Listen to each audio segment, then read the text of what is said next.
Oke semuanya, melanjutkan video yang tadi. Jadi itu aku hari ini mau share terkait biaya untuk perkuliahan di PSSB Undip. Jadi apakah sama biaya kuliah untuk jalur PSSB dan SNMPTN, SBMPTN di Undip? Atau jalur PSSB itu sama dengan jalur mandiri untuk biaya perkuliahannya? Apakah ada SPI? Apakah kita harus membayar uang pangkal atau hanya membayar UKT saja?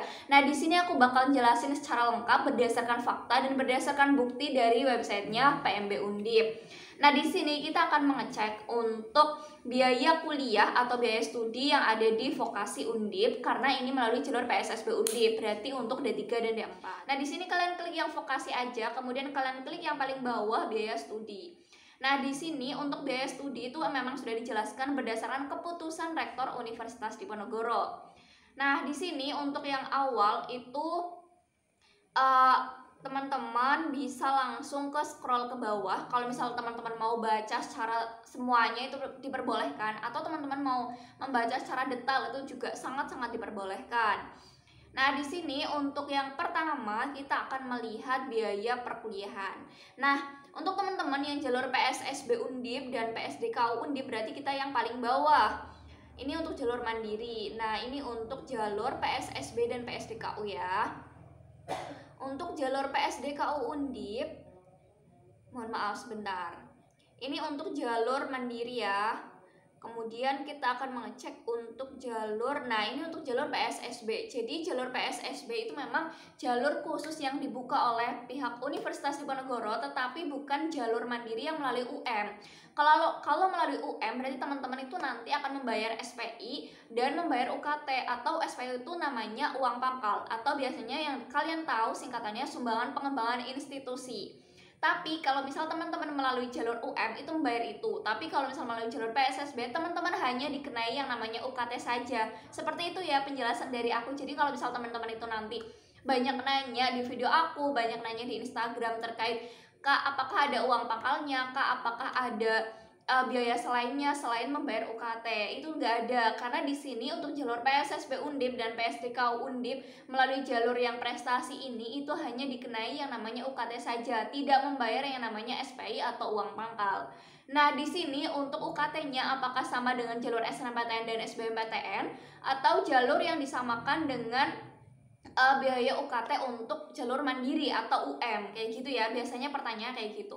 Nah, di sini untuk jalur PSSB Vokasi Undip itu golongannya nanti akan ditentukan oleh pihak Undip. Nah, golongan yang pertama ini sebesar 500.000, ada yang 1 juta, kemudian 3.750.000, 5 juta, kemudian 6.500.000, 7.500.000, 8.500.000, itu tergantung golongannya. Ada golongan 1 sampai golongan 7.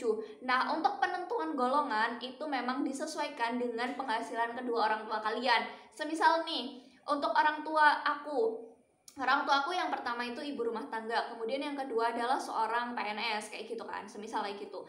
Kemudian kita ditentukan berdasarkan penghasilan bersih, penghasilan kotor dari kedua orang tua kita. Semisal dari ibu 0, dari bapak semisal 3 juta. Ya, berarti nanti kurang lebih UKT kalian itu di rentang 3 juta sampai 5 juta, itu kurang lebih seperti itu.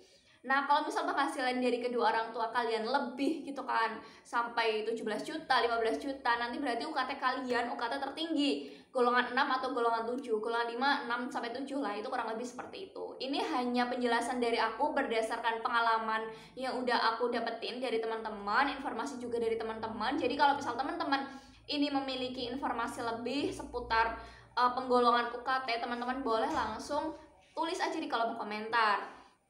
Nah, jadi untuk golongan UKT memang itu berbeda-beda. Ada yang golongannya murah, ada yang agak tinggi, terus kemudian ada yang tinggi banget. Itu memang tergantung dari jurusan kalian. Semisal nih jurusan kedokteran, untuk UKT yang terendah 500.000, UKT yang tertinggi bisa sampai 19 juta.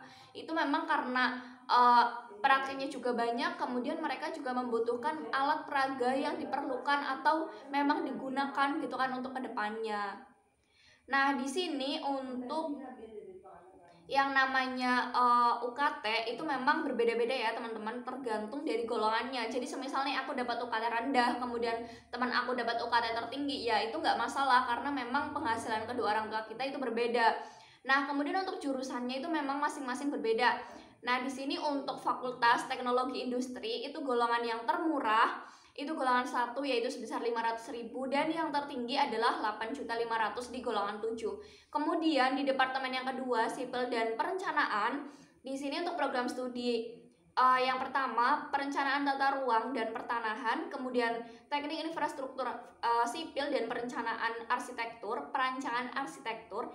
Ini golongan UKT-nya tetap sama ya, 500.000 sampai yang tertinggi 8.500.000. Jadi teman-teman itu jangan sampai iri ke teman-teman kalian yang lain kalau misal UKT kalian itu tinggi sedangkan UKT teman kalian rendah, karena namanya rezeki juga udah ada yang ngatur ya, berbeda-beda, kalian nggak boleh iri. Oke, kemudian jurusan selanjutnya di bidang akuntansi atau departemen bisnis dan keuangan. Ini ada akuntansi pajak, kemudian manajemen dan administrasi logistik. Ini UKT yang terendah yaitu 500.000, kemudian UKT yang tertinggi 7.500.000. Ini juga berbeda karena di bidang bisnis dan keuangan itu nggak memerlukan peralatan atau alat peraga lainnya. Jadi mungkin UKT-nya lebih murah dibanding UKT yang sebelumnya kayak gitu. Kemudian untuk Departemen Informasi dan Budaya yang ini juga lebih murah atau sama dengan UKT yang di Departemen Bisnis dan Keuangan, karena mereka kan tidak juga membutuhkan alat peraga lainnya, nggak butuh juga untuk praktek yang rumit-rumit itu enggak ya, karena mereka hanya di bagian budaya dan informasi kayak gitu. UKT yang terendah yaitu sebesar 500.000 dan UKT yang tertinggi sebesar 7.500.000.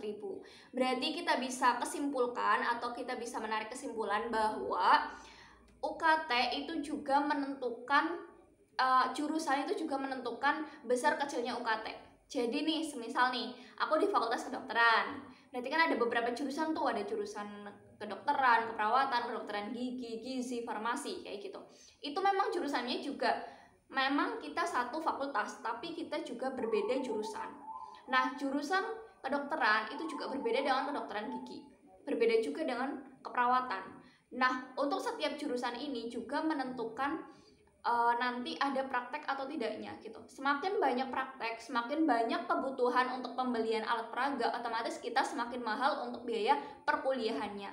Nah, sedangkan kalau misal kita bandingkan nih dengan FISIP, dengan FIB, dengan EVA, itu kan memang jarang untuk prakteknya. Mereka memang praktek tapi tidak membutuhkan alat peraga. Berarti otomatis UKT mereka itu lebih rendah dibandingkan UKT-UKT mahasiswa kedokteran, seperti itu. Nah, kalau misal teman-teman pengen UKT-nya murah, pengen UKT-nya bisa lebih di bawah gitu kan, nggak terlalu tinggi-tinggi, berarti teman-teman jangan mengambil jurusan kesehatan, jangan mengambil jurusan teknik juga, atau jangan mengambil jurusan FSM gitu kan. Karena nanti kedepannya itu kita banyak banget yang namanya praktek, yang namanya alat peraga juga banyak dibutuhin. Nah, teman-teman kalau misal mau mengambil jurusan yang nggak terlalu banyak prakteknya, yang bisa lebih murah UKT dan pembiayaan yang lainnya, berarti teman-teman bisa mengambil jurusan yang kayak bisnis gitu kan, keuangan, perpajakan, kemudian di fakultas FISIP, kemudian FIB gitu-gitu itu lebih murah. Nah, kemudian kalau misal teman-teman kita bandingkan ya dengan jurusan dengan yang UKT UM, itu UKT UM juga berbeda ya teman-teman, itu lebih mahal, apalagi nanti ada SPI-nya juga. Lah kalau misal kita di jalur PSSB Undip dan PSDK Undip itu tidak ada yang namanya SPI dan UKT, seperti itu. Semoga penjelasan dari aku itu bisa menjawab pertanyaan dari teman-teman, dan kalau misal teman-teman itu ada pertanyaan boleh tulis di kolom komentar. Oke, mungkin segitu aja ya penjelasan terkait UKT dan SPI, UKT terkait PSDKU dan PSSB Undip. Semoga bisa bermanfaat dan aku tutup, bye.